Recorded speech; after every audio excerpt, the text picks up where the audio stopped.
Shalom, saudara-saudari sekalian. Bertemu lagi dengan saya dalam video kali ini. Kali ini kita berbicara mengenai tema Jadilah Pemenang. Saudara-saudari yang terkasih dalam Tuhan Yesus, marilah kita bersama-sama berusaha menjalani hidup ini dengan segala perkara yang terjadi. Karena kita hidup tidak pernah lepas dari hal-hal seperti masalah, seperti persoalan-persoalan, seperti sakit penyakit, dan akhirnya kita akan sampai kepada akhir daripada hidup kita di dunia ini, yang adalah kematian. Saudara-saudari sekalian, banyak contoh yang bisa kita ambil dari tokoh-tokoh dalam Injil. Salah satu tokoh yang patut menjadi contoh dalam Injil adalah Maria. Bunda Maria sebagai seorang wanita yang masih sangat remaja, masih sangat belia, bagaimana dengan dia didatangi oleh malaikat Gabriel, dan malaikat Gabriel mengatakan bahwa dia akan mengandung dari Roh Kudus. Itu suatu masalah, saudara-saudari sekalian, bagi dia. Kenapa itu suatu masalah? Karena dia berkata, bagaimana mungkin aku dapat mengandung sedangkan dia belum disentuh oleh seorang laki-laki?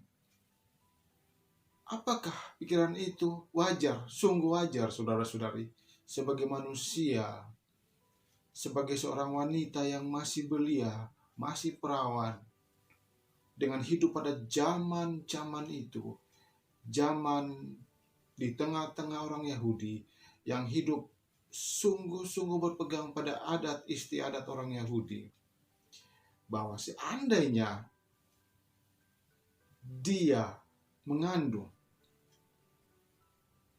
tanpa Yusuf, suaminya yang tadinya mungkin mau pergi meninggalkan dia,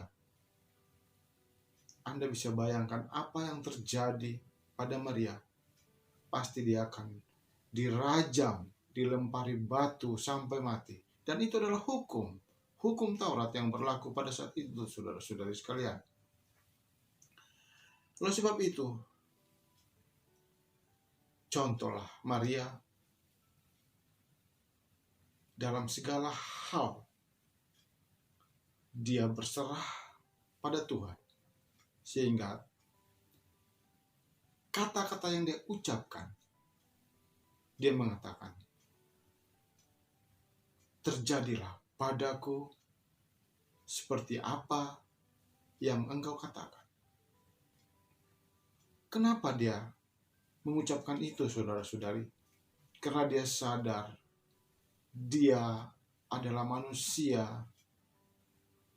yang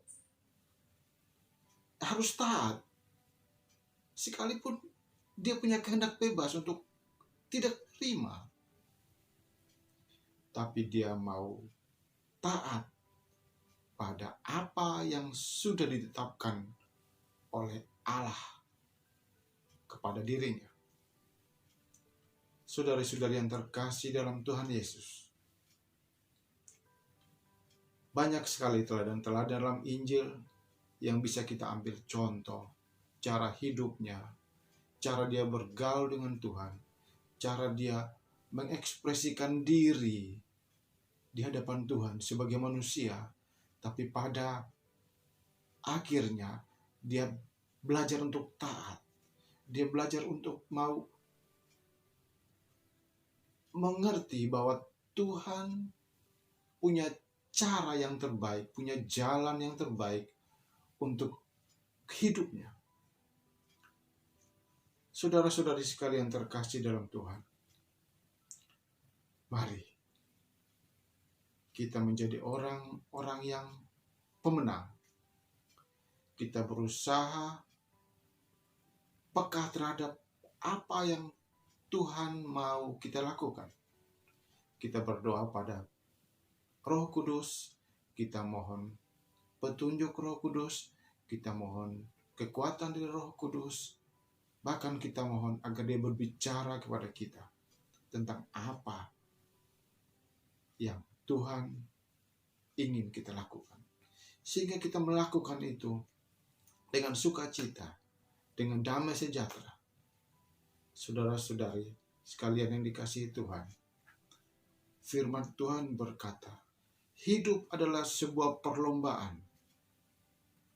Bertandinglah dalam pertandingan iman yang benar, dan rebutlah hidup yang kekal. Untuk itulah engkau telah dipanggil, dan engkau melakukan yang benar di hadapan Tuhan. Mari kita bertanding dengan benar. Kita bertanding dan kita menjadi pemenang. Kita semua bisa menjadi pemenang, bahkan lebih dari pemenang. Saudari-saudari sekalian terkasih, dalam Korintus, Tuhan berkata, tinggallah, karena begitu banyak hal yang mau Tuhan berikan dalam hidup kita untuk kita melakukan setiap pekerjaan, bahkan pekerjaan-pekerjaan yang selalu Tuhan mau hadir dan mau menolong kita agar kita menjadi pemenang. Saudara-saudari, marilah kita tetap dalam iman kita. Kita tetap mengandalkan Tuhan. Kita berlomba-lomba seperti seorang atlet yang mau bertanding, sehingga kita semua akan jadi pemenang. Saudara-saudari yang terkasih, apapun tantangannya, saudara-saudari, kita harus tetap kuat. Sebab kita tahu bahwa tujuan kita kemana, saudara-saudari. Kita adalah ahli-ahli waris Tuhan. Kita adalah ahli-ahli waris surga. Tapi saudara-saudari, untuk mencapai ke titik di mana Tuhan menyediakan tempat bagi kita, apa yang harus kita lakukan dengan hidup kita? Kita harus punya tujuan yang benar. Kita harus punya kemampuan.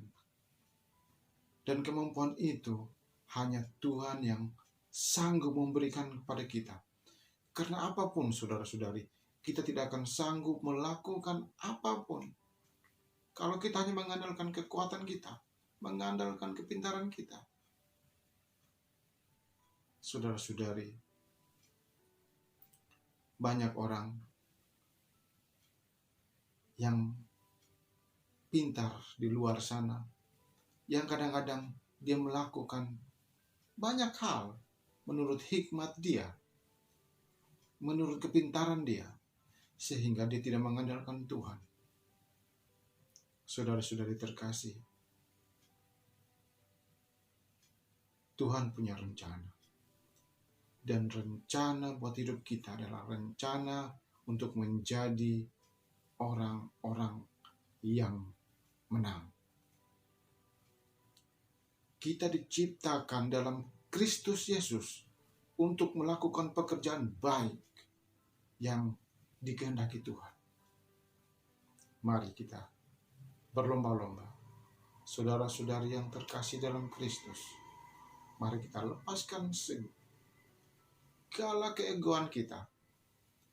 Kita berserah pada Tuhan bahwa Dia akan mampu, bahkan Dia akan memampukan kita untuk melakukan setiap hal yang Dia inginkan. Apakah hari ini kita hidup dalam tujuan Tuhan, saudara-saudari? Mari kita tahu tujuan kita. Mari kita bertanya kepada Tuhan, apa yang Tuhan ingin kita lakukan, sehingga setiap hal yang kita buat di dunia ini boleh menjadi berkat bagi sesama kita. Saudara-saudari terkasih, demikianlah apa yang bisa saya sampaikan untuk menjadi refleksi bagi diri kita semua untuk boleh berkenan di hadapan Tuhan. Saudara-saudari terkasih, Tuhan Yesus